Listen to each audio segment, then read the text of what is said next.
Então vejam o bom senso.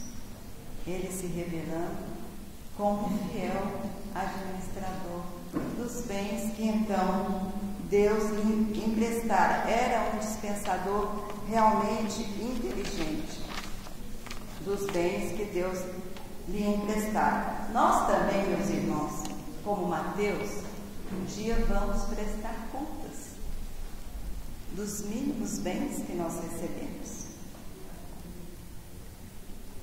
Nós vamos ter que dizer que emprego que nós demos para todas as concessões que Deus nos deu. Se nós ficarmos exageradamente apegados a esses bens, que contas nós vamos prestar? Porque no plano espiritual, todas as nossas intenções são reveladas. Então eu posso dizer, por exemplo, aqui, que eu estou fazendo economia, né? Ah, não, eu não posso ajudar porque eu estou fazendo economia, eu sou uma pessoa previdente. Mas do outro lado, como todas as nossas intenções são reveladas, o que vai ficar evidente é que essa economia era realmente egoísmo, né? Aquela generosidade, né, que eu fazia, que eu tinha, aqueles ímpetos de generosidade, do lado de lá, ao ser revelada a minha intenção, vai ser revelado lá que essa generosidade não passava de uma prodigalidade ao meu benefício, eu me beneficiava com essa generosidade. Então, isso não é caridade. Aquele pai de família, né, que juntava, dizendo que precisava cuidar do futuro do filho, também poderá ter revelado que ele fazia, que dava essa desculpa apenas para se justificar perante a própria consciência do seu apego. E mesmo que essa preocupação paternal for verdadeira, ele deixando de ajudar o próximo para juntar para o filho, ele não está dando um bom exemplo para o filho, de maneira alguma. Está dando um mau exemplo de egoísmo e está endurecendo o coração desse filho.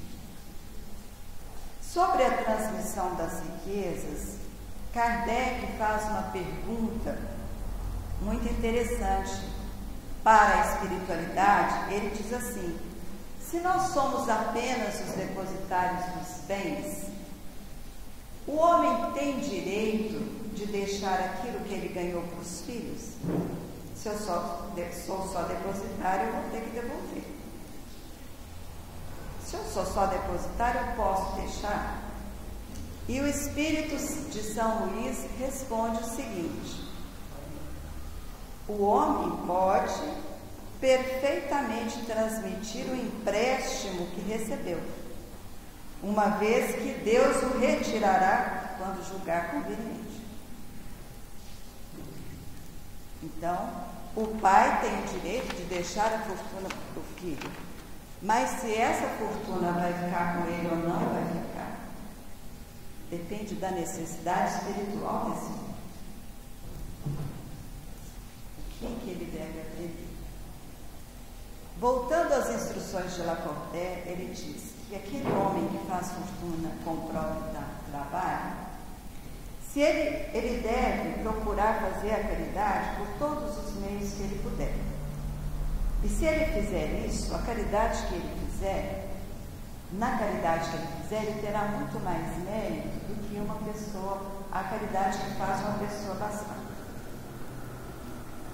Agora, se ele for egoísta, se ele for duro com os pobres, aí ele vai ser muito mais culpado, porque ele conheceu toda a fadiga do trabalho, ele conheceu toda a tristeza da miséria, e conhecendo isso, ele tem muito mais obrigação de socorrer quem está passando por essa situação. Vamos. situação que ele nos alerta: renunciar à riqueza. Não, eu não quero.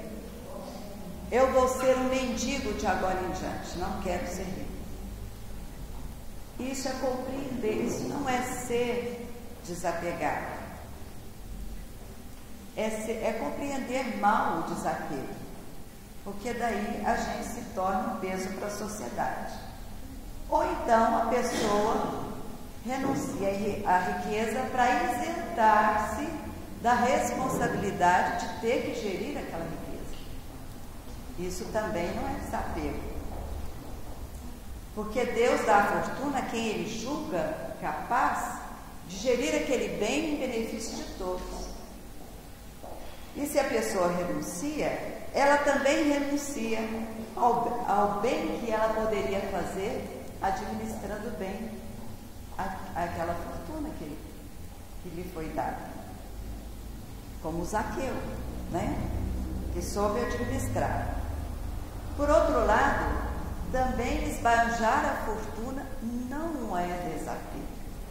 É desperdício, é negligência, é indiferença.